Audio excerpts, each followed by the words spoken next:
Okay, skal du lige se her.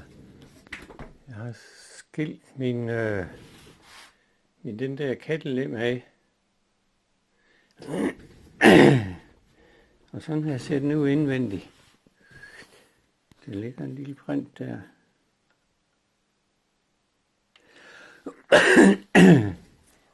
Og så er der jo en battericontainer her.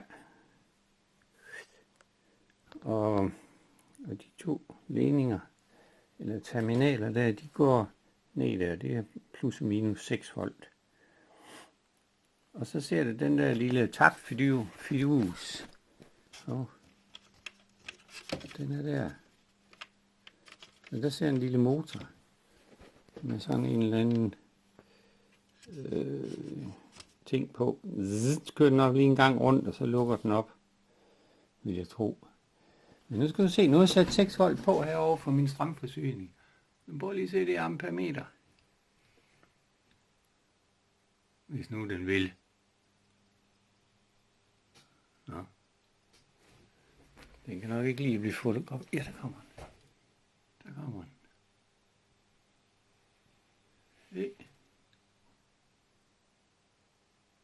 Den der tossi. Den står der og hopper op og ned.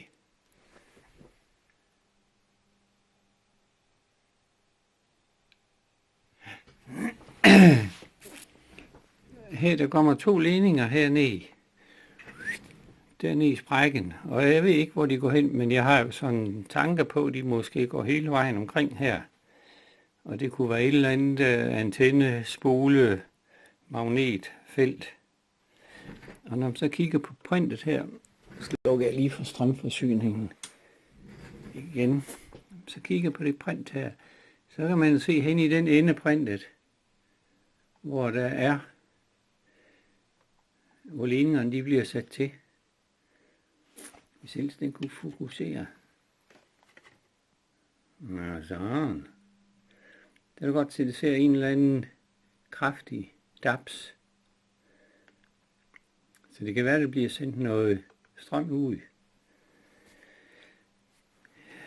Der er i hvert fald et eller andet, der bruger strøm, kan vi jo se derhen en gang imellem. Så nu får du lige et nærbillede af printet, Niels. Og så glæder jeg mig til at høre, hvad der skulle være galt.